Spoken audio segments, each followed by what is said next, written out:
बिहार में तेजस्वी यादव सीएम का चेहरा होंगे, ऐलान हो चुका है। महागठबंधन में तेजस्वी के नाम पर मोहर लगी है। बिहार चुनाव तेजस्वी के नेतृत्व में लड़ा जाएगा। एक बड़ी खबर मिल रही है बिहार विधानसभा चुनाव को लेकर के। चुनाव में अब बहुत कम दिन का वक्त रह गया है।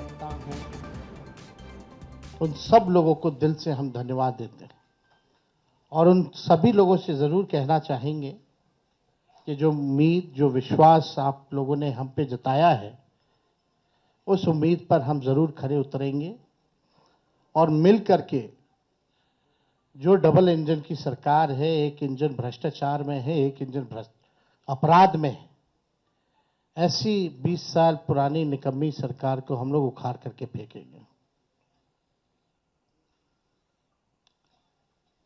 ठीक कहा अशोक गहलोत जी ने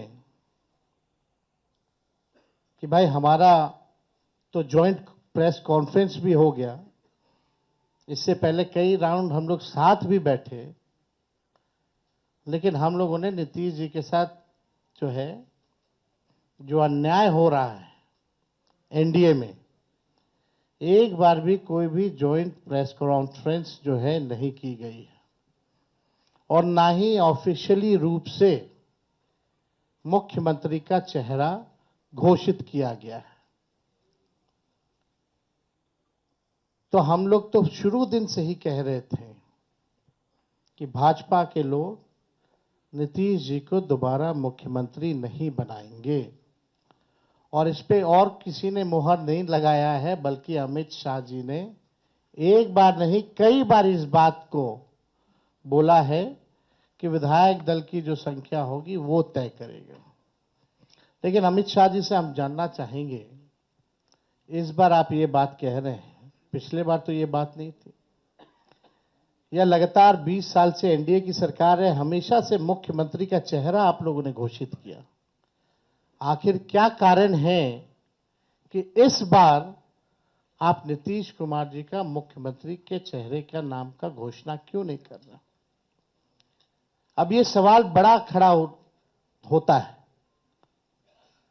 तो हम लोग तो जो कहते थे वही हो रहा है और आप देख लीजिए, जो भी जनता दल यूनाइटेड में जो नेता हैं, नीतीश जी के खराब सेहत का वो चेहरे का इस्तेमाल करके 3-4 नेता जो भाजपा के लिए ही काम कर रहे हैं, जो जनता दल यूनाइटेड को खत्म करने में लगे हैं, अब चुनाव के बाद जनता दल यूनाइटेड को भी ये लोग खत्म कर देंगे, दल नहीं रहेगा।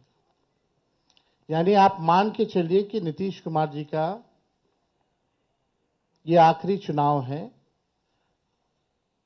ये स्पष्ट अमित शाह जी ने कर दिया है, निर्णय ले लिया है। देखिए, एक कसक बिहारी होने के नाते शुरू से रही है कि हमारा राज्य अव्वल राज्यों में आए, लेकिन 20 साल राज करने के बाद भी राज्य में 11 साल केंद्र में मोदी जी प्रधानमंत्री रहते हुए भी सबसे अगर कोई गरीब राज्य है तो बिहार है। सबसे ज्यादा अगर बेरोजगारी है तो बिहार है। सबसे ज्यादा अगर पलायन होता है तो बिहार में। महंगाई है, कारखाने नहीं है, यहां उद्योग नहीं है, धंधे नहीं है, पढ़ाई, दवाई, कमाई, सिंचाई की व्यवस्था नहीं है, फूड प्रोसेसिंग यूनिट्स नहीं है, आईटी हब नहीं है, SEZ नहीं है, आईटी पार्क की व्यवस्था नहीं है, एग्रो बेस्ड इंडस्ट्री नहीं है बिहार में। प्रति व्यक्ति आय पूरे देश में अगर सबसे कम है तो हमारे बिहार के लोगों का है। प्रति व्यक्ति निवेश सबसे कम है।